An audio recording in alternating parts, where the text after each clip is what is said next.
Hi, I'm Greg Asher, and I'm here today to talk about psychology best practice responses for child protection in homes with domestic and family violence. Okay. So, where to develop an understanding of domestic and family violence impact on children, develop awareness of best practice responses for school psychologists predominantly, because they're the ones who run into children most often and hear about these issues. So, our outline for today is that one, we'll look at the nature and extent of the intersection between child safety and wellbeing and domestic and family violence. Two, what we know about the impact of domestic and family violence on children's development and wellbeing. Three, what are your challenges from a counselling service perspective around adequately supporting your primary clients, which are your children, while at the same time ensuring the safety and wellbeing of the secondary clients, which is the non-abusing adult. How these challenges can be overcome in everyday practice, and then just a bit of a conclusion.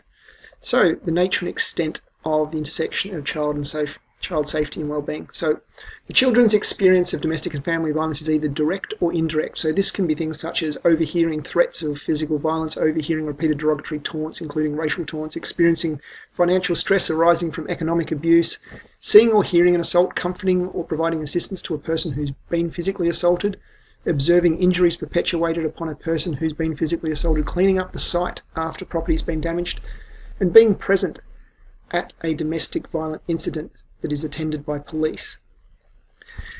The prevalence of child safety issues and domestic and family violence co-occurring. In 2015-16, there were over 355,000 notifications, 164,000 cases of child abuse were investigated or were in the process of being investigated, which included having 115,000 children being involved. Of these investigations, 96% were finalised by 31 August 2016 and 60,000 odd cases were substantiated. Of these, 9,000 were in Victoria, where I am. And if you look below, you can see the demarcation, how it breaks up to 12% sexual abuse, 18% physical abuse, 25% neglect, and 45% emotional abuse. And unfortunately in Victoria, we only seem to look at these first two over here, the sexual and physical. Emotional and neglect is poorly considered. Now, some further domestic violence stats is around 1 in 5 Australian women and 1 in 20 men have experienced violence from an intimate partner.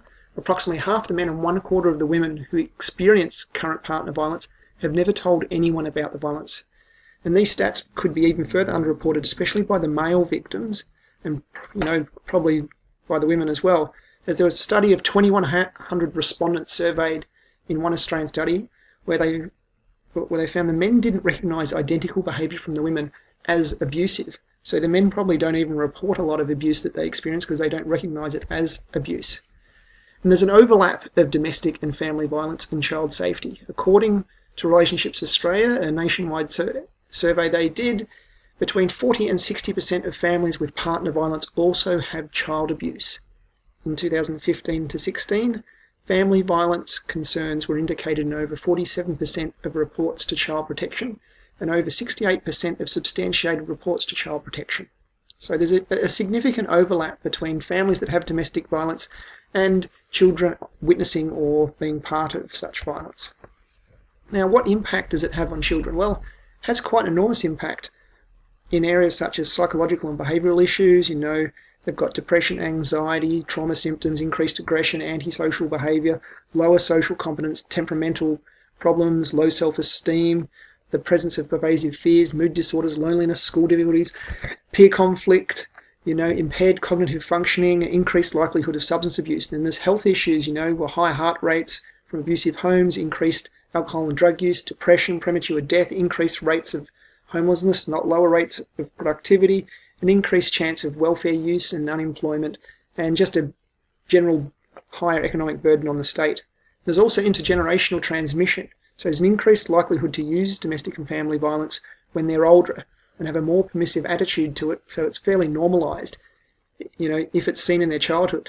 So if someone doesn't intervene early, then they're at risk of not breaking this cycle.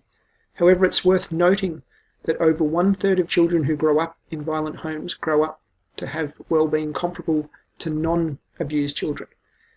However, that still says 2/3 do.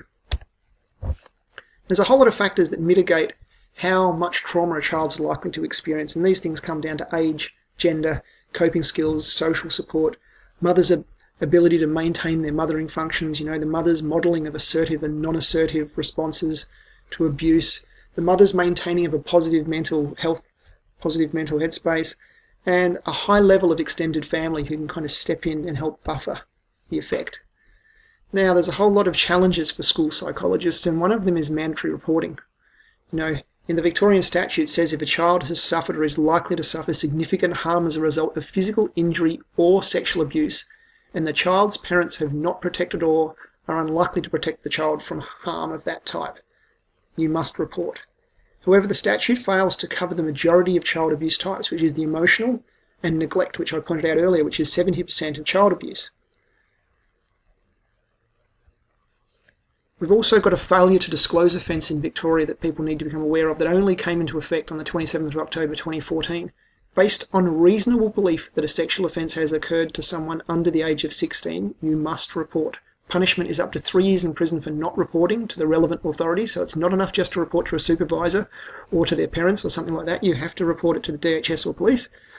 The non-abusing parent is exempt if they fear for their own safety, but not the psychologist with reasonable belief. So this puts the psychologist at risk in that if you think the parent's going to report it and they don't, and you knew about it, then you could be held accountable and the parent could be let off.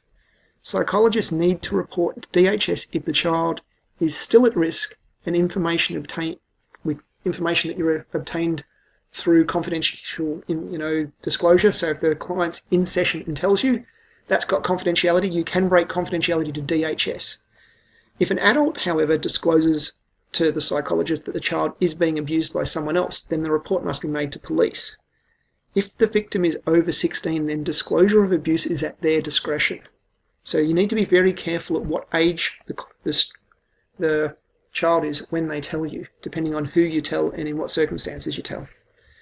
We also have some challenges in Victoria dealing with the DHS Victoria Best Interest Framework. In this Best Interest Framework, we look at 3 areas. We look at safety, their physical, emotional, sexual, cultural and spiritual safety, stability, such as connections to family, friends, community and culture, as well as financial and housing security, and development, so their education and learning, growth and health, identity, emotional, social, behavioural and spiritual development. Not all psychologists are trained to cover all these areas, and collaboration is unavoidable. However, it does highlight areas to focus on where possible.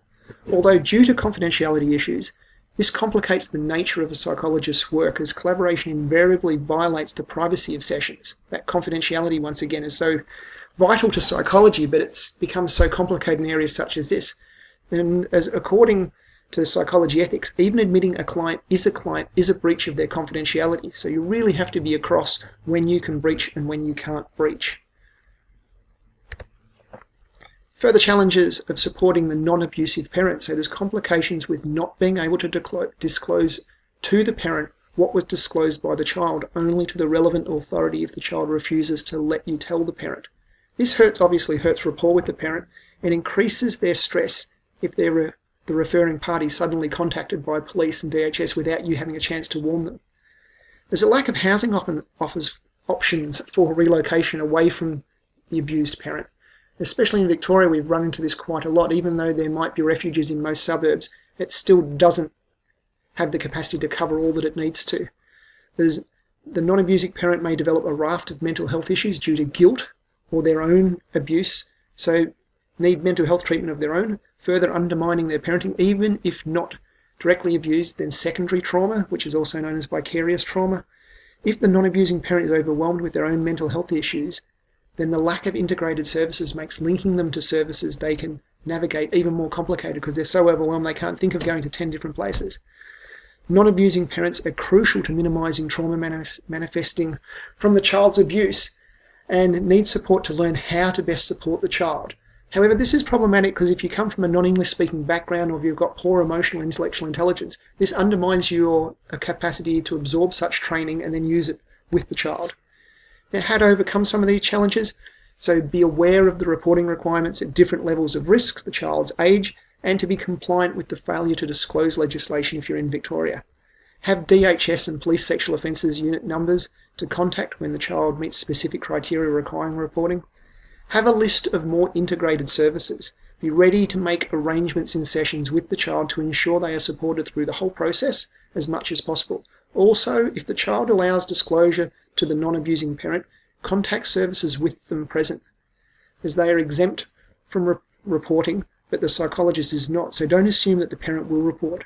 Act as quickly as possible, as repeated exposure to abuse typically increases the damage done to children. Seek to address not just the mental health, but articulate them into housing, academic support, and all the other areas of support they may need as required. And develop a network of other psychologists to manage the non-abusing parent's mental health concerns to avoid any conflicts of interest or risk of accidental disclosure of something the child said that they don't want their parents to know. In conclusion, psychologists are crucial as first responders against child abuse in both treating children and assisting non-abusing parents to minimise the impact of abuse on children. The first disclosure of child abuse often occurs in psychology sessions, especially in schools, where psychologists are often used to sort out problematic behaviours. Psychologists need to be aware that they're not exempt from reporting due to confidentiality. They must be aware of the route by which the information comes to them. Is it coming from a child or an adult? And the age of the child, who may or may not want reporting, as all of these things dictate if and to whom the reporting can take place. Integrated services are still in their infancy for abused adults of family and domestic violence, and even more poorly articulated for children. Typically, a referral network will need to be developed by the psychologist, and best practice is to refer to integrated services, as these one-stop shop, this offers one-stop shopping, which is essential for the overwhelmed child, but also their overwhelmed non-abusing parent. Okay, thank you very much.